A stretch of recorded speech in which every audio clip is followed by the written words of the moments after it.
If you live in London, Houston, or Toronto, and you are sending money back to Nigeria to invest, I have a question for you. Are you actually building wealth, or are you just paying a silent tax to your relatives and to the Nigerian economy? Most of us move abroad for one reason, which is to earn in a stronger currency and build a better life. But the moment we try to bring that money back home to work for us, you fall into the same three traps, which is the family trap, the currency trap, and the infrastructure trap. I've watched people who earn six figures in dollars lose it all on a poultry farm that never existed or a land deal that had three different owners. I've even seen people celebrate 20% interest on a treasury bill investment that they made, only to realize that the naira devalued by 40% in that same year. In real terms, they didn't make a profit, they actually lost money just for the privilege of investing back home. Today, I'm not here to give you a lecture on basic bookkeeping or hoping for the best. I'm giving you the strategic owner's view, and more importantly, I'm going to share the one document, the CCI, that almost no Nigerian investor or Nigerian abroad knows about, but it's the only thing that legally guarantees you can get your dollars back out of the country whenever you want. If you are tired of being a missionary investor and you are ready to become a mercenary investor, which is someone who invests for hard returns, data-backed results, and zero drama, then this video is for you. Let's get into the honest truth that nobody tells you about investing in Nigeria from abroad. Now, why does it feel like diaspora money has wings? You send it back home and it just disappears. It's because most of us fall into the triple trap. First, there is the family trap. Now, let's be clear, I'm not saying your family or friends back home are bad people. Most of them have the best of intentions, but intentions are not a business plan. When you send money to a trusted relative to manage a project, you are putting them in a very difficult position. You are asking a family member to act like a project manager, an accountant, and a lawyer all at once. Without a formal structure, the lines get blurred. Personal emergencies happen, urgent family matters pop up, and suddenly your project capital is being used as a temporary loan to solve family problems. Investing through family isn't a strategy, it's a relationship. Second is the yield trap, or what I call Naira illusion.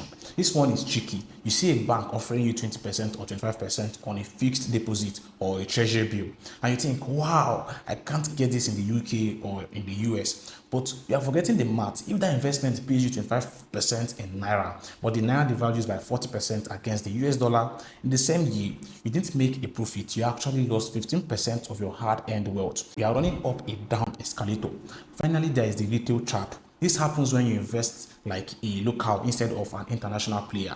You use basic apps or open a regular savings account, forgetting that your situation is quite different. You have a currency risk that a guy living in Lagos doesn't have. You need an exit plan that a local doesn't need. When you invest like a retail amateur, you get treated like one. Now, here's the hard truth. The problem is not Nigeria. The problem is that you are investing without infrastructure. You are trying to build a skyscraper on a swamp without a foundation. By the way, if this is already challenging how you think about investing back home, you want to smash the like button so more Nigerians abroad can get to see this video and learn from it. And we also want to share it as well to anybody you think will benefit from the video. And in the comments as well, tell me if you have ever fallen into any of the traps I talked about earlier. Now, before you go and buy any stock, land, or bond, you need to look in the mirror and answer one question, which is, who are you in this market? Most people fail because they are using a strategy meant for someone else. You cannot invest like a guy who is retiring next year if you're actually a young professional just looking to diversify. In my experience, almost every Nigerian abroad fits into one of these three profiles. You want to listen closely and figure out which one you fall into. Profile number one, we have the builder. This is the person who is planning to locate back to Nigeria in the next 2 to 7 years or maybe 9 years. You are currently earning in dollars or pounds, whatever currency the country you reside in uses. But your heart and your future are in Lagos or in Abuja in Nigeria. For you, this isn't just investing, it's pre-settling. You need your money to grow aggressively right now, but you also need to build assets that can pay you a monthly salary the moment you land. You need liquidity because when that move happens, you need cash. Profile number two, we have the dual citizen. You are established abroad, you have the blue plus passport, your kids are in school there, and you earn foreign currency permanently. For you, Nigeria is what we call a satellite allocation. You aren't looking to move back full time, but you know that Nigeria offers growth you can't get in the S&P 500. Your biggest priority in this category isn't helping home, it's currency protection. You want to play in the Nigerian market, but you want to make sure your gains can always be converted back to hard currency. Then we have profile number 3, which is the repatriator. This is the long-term investor, long-term player. You are looking at a 10 to 20-year horizon. You want to finish your career abroad and then retire back home to a comfortable life. You aren't interested in the next big crypto or risky startups. You want capital preservation and stable, predictable income in Naira. You want to know that in 20 years, your pension in Nigeria is sorted and inflation won't eat it up. Now, do you see the difference, guys? The builder needs growth and cash flow. The dual citizen needs currency hedging. The repatriator needs stability. Now, pause this video and comment which one are you, builder, dual citizen, or repatriator. I read the comments and respond, and it also helps me know what type of content to create next. The next thing is this. Once you know which one you are, the scary part of Nigerian investing starts to fade away because now you have a target. But even with the target, you still can't hit the bull's eye if you don't have the right equipment. And that brings us to the most important part of this entire video, the infrastructure. This is the part everyone skips. Most people get excited about what to buy, but they forget how to bring the money in. If you just send dollars or pounds through a random app or to a relative's account, the Nigerian government sees that money as remittance. Basically, they think you are just sending a gift or upkeep money back home. But if you want to be a serious investor, you need to stop sending remittances and start making capital imports. This is where the CCI comes in. CCI stands for Certificate of Capital Importation. Think of it as your exit insurance. When you bring money in through a bank's official investment desk, they issue you this digital certificate. It's a legal document that proves you brought in foreign currency to invest. Now, why does this matter? Because if you have a CCI, you have a legal exit right. If you invest 100 million naira today and in 10 years you want to sell that asset and take your money back to, let's say, London or New York, the CCI is what allows you to jump the queue. It legally obligates the central bank to let you convert your naira back to dollars at the official rate. Without a CCI, you are invisible capital. To the government, you are just a lookout. If there is a dollar scarcity when you want to leave, you are stuck. You'll be forced to hunt for dollars on the black market just to get your own money out. So, do you now see why you need one? If you're a dual citizen or a builder who might want to move that capital back abroad later, the answer is 100% yes. If you are doing a big private equity deal or buying corporate shares, do not send a kobo home until you have confirmed with your bank that they will issue you a CCI for that specific inflow. Now, how do you actually get one? You don't get it from a relative. You get it by contacting the Trade or Treasury Department of a Tier 1 Nigerian bank. Think Zenith, Access, or Stanbic IBTC. Tell them you want to make a capital importation for investment. They will set up the proper channel for you. But infrastructure isn't just about CCI. It's also about custodianship. If you're investing big money, you shouldn't just leave your shares or titles in the hands of a small broker or an individual. You use a custodian bank. They are the professionals who hold your assets in a fortress so that even if your broker goes bust, your investment is safe and untouched. Now that your foundation is solid and your exit is guaranteed, let's talk about the actual strategies for your specific profile. Now, if you're identified as the builder, the person moving back in 2 to 7 years, your goal is simple but ambitious. You want to build at least a 500 million naira engine before your plane touches down at Murtala Mohammed Airport. You aren't playing for pocket money anymore. You are playing for offensive positioning. You need your money to work twice as hard because you have a deadline. To do this, I recommend a 3-layer system.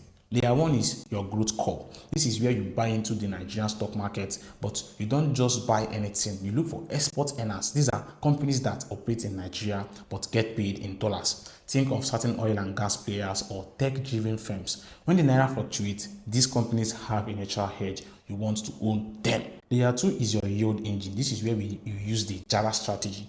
This is how the big boys play it, guys. Instead of taking your hard-earned dollars and gambling them all on risky stocks, you do this. You put your bulk capital into something safe and high yielding like commercial papers from a blue chip company or government bonds. Let's say you put in 50 million naira. That investment is going to drop an interest payment into your account.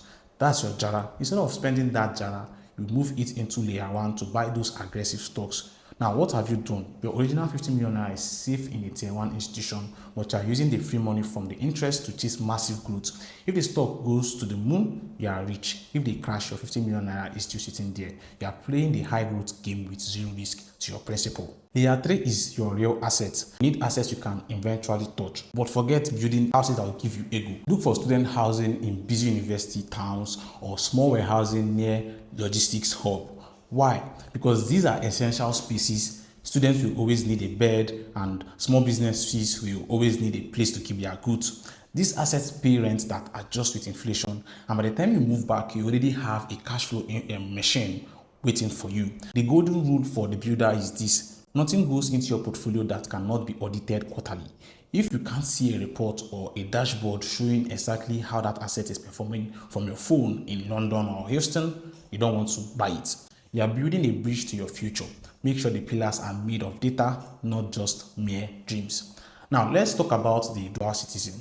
You have your life sorted abroad, your kids are in school there, and you have no immediate plans to relocate.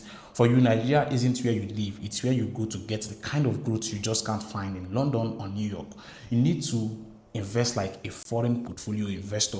Since you earn in a strong currency, you should treat your Nigerian portfolio as your high growth pocket. You aren't here for safety. You already have that in your 401k or your ISA. You are here for alphas. Your structure is simple: 100% high growth or high ROI assets. First, you focus on dollar hedge stocks. You only want to own companies that benefit when the naira drops. If a company earns in dollars but the costs are in naira, they are your best friend. When everyone else is crying about devaluation, your portfolio is actually getting stronger because you own the exporters. Secondly, you play the panic cycles. In Nigeria, people panic often whenever there is a policy shift or a temporary dip. The retail investors run away. That is when you step in because you earn in hard currency. Your purchasing power is massive during these panic sales. You buy quality companies when they are in cheap and hold them for the long term. And finally, you use select commercial papers. This is for your waiting money. If you are waiting for a good stock deal, you don't let your naira sit idle in a bank account. You can put it in a 90-day commercial paper from a solid company. It keeps your money working at high interest until you are ready to pounce on the next big equity move.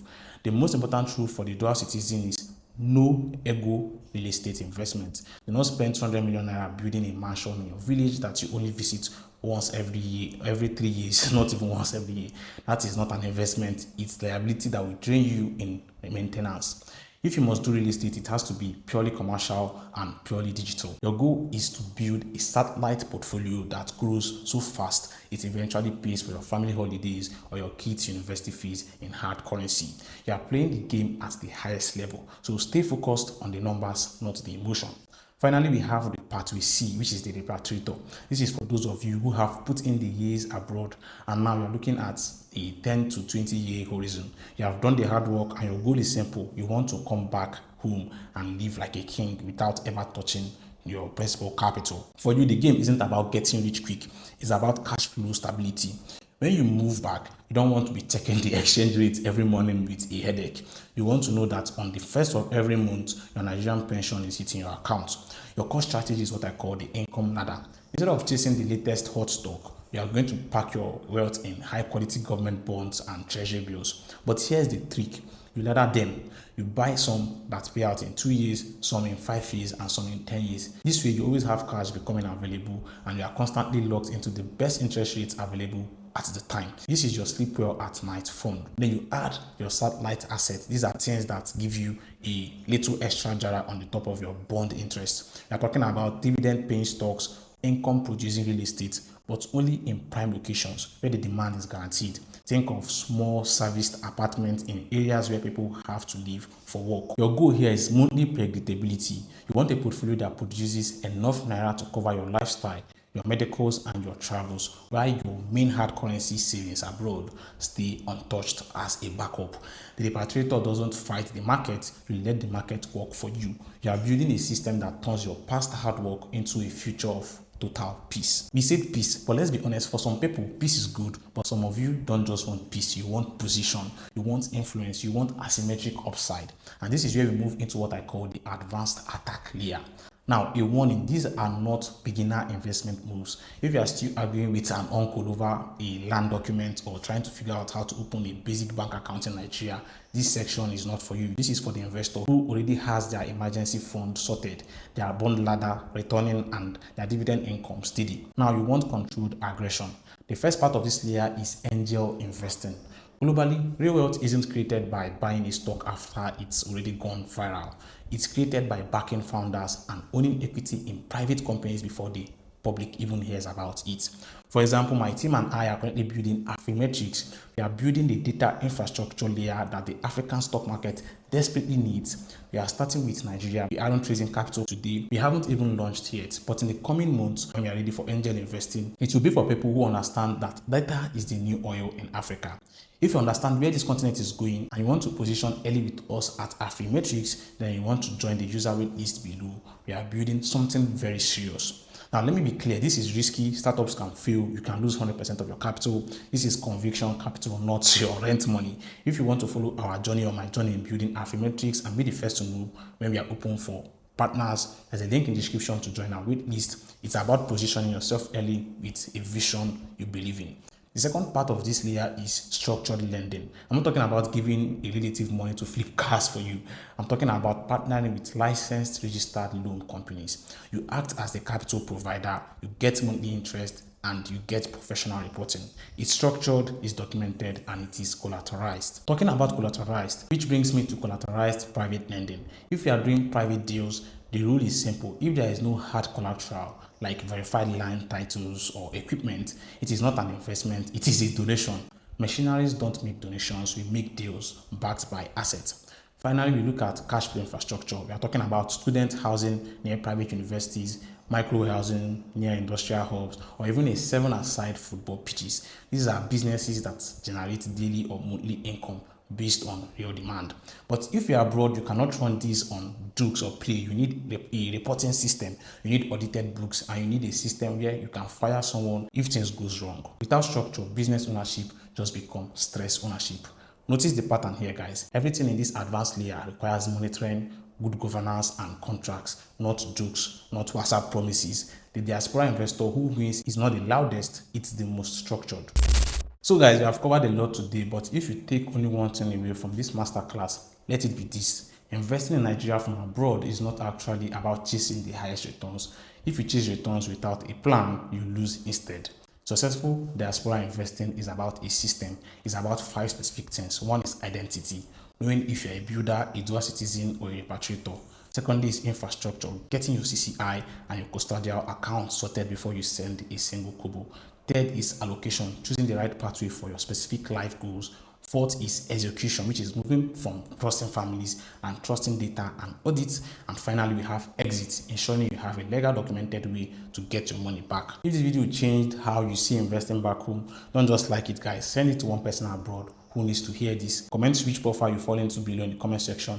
Subscribe to the channel if you haven't subscribed already. Join the Affirmetrics list, join the WhatsApp channel. And until next time, my colleagues, don't forget to stay sharp, stay safe, and invest wisely. Deal.